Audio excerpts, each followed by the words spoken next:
Salut mes chers élèves. Dans notre cours d'analyse d'aujourd'hui, nous allons continuer avec les problèmes sur les suites géométriques. Ok, donc aujourd'hui, nous allons boucler la première partie, ok, pour cette notion de suite géométrique. Ok, donc voici le dernier exercice que nous allons traiter pour cette première partie. Soit UN une suite géométrique de termes strictement positifs, tels que U0 plus U1 égale à 12, U0 par U2 est égal à 64. Calculez la raison de cette suite. Quel est le comportement de UN lorsque n tend vers plus l'infini? Calculez U6 et S égale à U0 plus U1 jusqu'à U6. Ok, on reprend. Soit UN une suite géométrique de termes strictement positifs tels que U0 plus U1 égale à 12, U0 par U2 égale à 64. Calculez la raison de cette suite, c'est petit a. Petit b, quel est le comportement de UN lorsque n tend vers plus l'infini? C'est calculer U6 et S égale à U0 plus U1 plus point de suspension plus U6. Ok, donc, pour résoudre ce problème, donc d'abord, on doit dresser les données. Ce qu'on donne, on donne une suite géométrique UN de termes strictement positifs. Ok, donc cela veut dire tous les termes de cette suite sont strictement positifs. Ok, on ne va pas avoir des nombres négatifs. Ok, et de plus, ces nombres-là ne sont pas nuls. Ok, et bien voilà, on a d'autres données, un système d'équations. U0 plus U1 égale à 12, U0 par U2 égale à 64. Eh bien, on n'a pas précisé le nom de la raison de cette suite et on a demandé de la calculer. Eh bien, j'appelle Q la raison de la suite géométrique UN. Eh bien, suivant une propriété sur les suites géométriques, UN égale à UP par U exposant N moins P, on peut dire que U1 donne U0 par Q, U2 est égal à U0 par Q carré. Eh bien, on remplace U1 et U2 dans le système par leur valeur.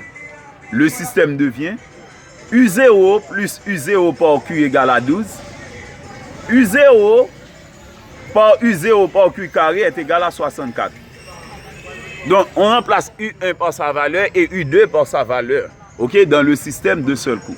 Maintenant, on met U0 en évidence dans la première relation. On a U0 facteur de 1 plus Q. Ok, en mettant U0 en évidence. U0 facteur de 1 plus Q égale à 12, ça nous donne une relation 1. Maintenant, U0 par U0, ça donne U0 au carré. On a U0 au carré par Q carré est égal à 64. Relation 2. Maintenant, nous allons commencer à travailler dans la relation 2. Dans la relation 2, on a U0 au carré par Q carré est égal à 64. C'est dans la relation 2. Eh bien, puisque les termes de UN, de la suite UN était strictement positif, eh bien, on peut dire que quel que soit N appartient à N, puisque la suite, par hypothèse, est définie sur N, parce qu'on a U0, quel que soit N appartient à N, eh bien, on va avoir toujours U de N supérieur à 0 et Q supérieur à 0. Non seulement UN doit être supérieur à 0, mais il faut que Q soit effectivement en même temps supérieur à 0. Pourquoi? Parce que si Q prend une valeur négative, eh bien, même que UN est supérieur à 0, on va avoir UN plus 1 inférieur à 0 si Q est négatif. Eh bien, dans ce cas, on dit que Q doit être également supérieur à 0. Eh bien, puisque U0, qui est un terme de la suite, doit être strictement positif, Q doit être strictement positif, eh bien, U0 au carré par Q au carré donne U0 par Q au carré. U0 par Q au carré égale à 64. Et bien, puisque U0 et Q sont strictement positifs, pas la peine de dire plus ou moins la racine carrée de 64, on prend directement U0 par Q est égal à 8. Ok? On se méfie de la valeur négative pour U0 par Q. U0 par Q donne 8 au lieu de moins 8. Maintenant, on tire U0. Puisque U0 par Q donne 8, eh bien, on tire U0, U0 donne 8 sur Q. Donc, on a une troisième relation. Autre que ces deux premières, on trouve une troisième relation. Maintenant, on porte cette valeur de U0 dans la première relation. Ok? On remplace U0 par sa valeur. on a 8 sur Q qui est la valeur de U0, facteur de 1 plus Q égale à 12, suivant la relation 1. Maintenant, on chasse les parenthèses. C'est 8 facteur de 1 plus Q, ça donne 8 plus 8Q sur Q est égal à 12. Puisque Q est supérieur à 0, on fait le produit des extrêmes est égal à celui des moyens. Donc, 8 plus 8Q est égal à 12Q. Maintenant, on transpose 8 égale à 12Q moins 8Q qui donne 4Q. Donc, 4Q est égal à 8, donc Q est égal à 2. On connaît la raison Q comme on l'a si bien demandé. Maintenant, nous allons répondre à la deuxième question. Quel est le comportement de UN lorsque n tend vers plus l'infini? Ok, donc, on pourrait, à partir de la raison de la suite, trouver sa limite sans trouver le terme général de la suite. Mais suivant les questions succédentes, on aura besoin du terme général de la suite. De ce fait, on commence directement par déterminer le terme général de la suite UN. Ok, nous avons vu que lorsque la suite est définie sur n, on peut calculer son terme général, c'est UN égale à U0 par Q exposant n. Ou encore UN égale à UP par Q exposant n moins P avec P égale à 0. Maintenant, suivant la relation 3, on avait U0 égale à 8 sur Q. Eh bien, on remplace Q par sa valeur qui était Q égale à 2. Eh bien, on a U0 égale à 8 demi qui donne U0 égale à 4. Maintenant, on remplace U0 par sa valeur dans la relation U0 égale à Q exposant n. Et on remplace Q par sa valeur qui est 2. Eh bien, on a UN égale à 4 par 2 exposant n. On connaît UN.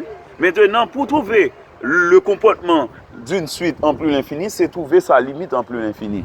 On prend la limite de UN en plus l'infini, c'est la limite de 4 par 2 exposant n en plus l'infini. Et nous avons appris bien en mathématiques, la limite de produit, c'est le produit des limites. Eh bien, on prend la limite de 4 en plus l'infini par la limite de 2 exposant n en plus l'infini. 4 étant constant parce que c'est n qui varie, il n'y a pas n dans 4, donc ça donne 4. La limite d'une constante est égale à cette constante.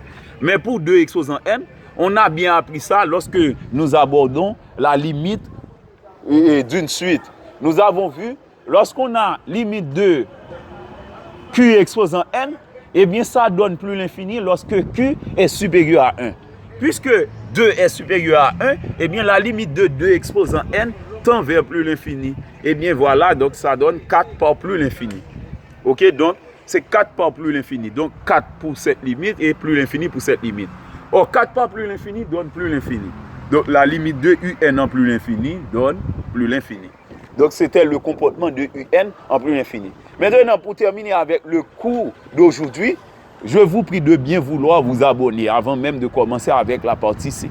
Ok, donc voici la partie C, c'est calculer U6 et la somme des termes égale à U0 plus U1 jusqu'à U6. Ok, c'est U0 plus U1 plus point de suspension plus U6.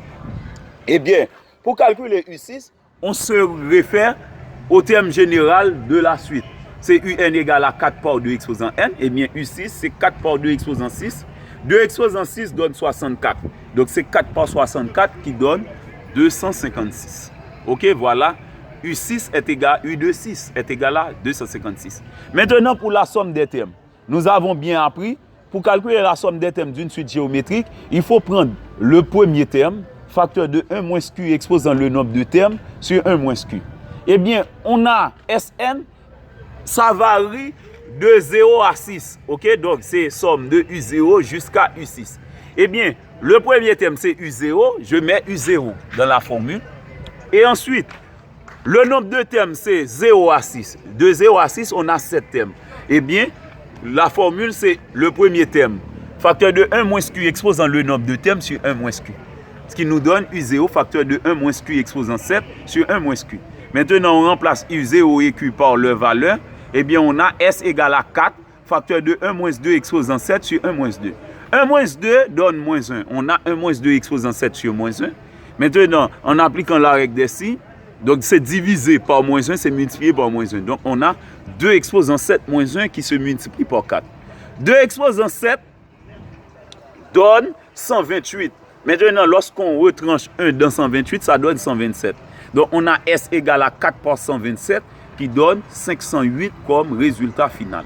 Ok, donc, c'était tout pour aujourd'hui. Veuillez me laisser vos commentaires. Merci et bonne journée.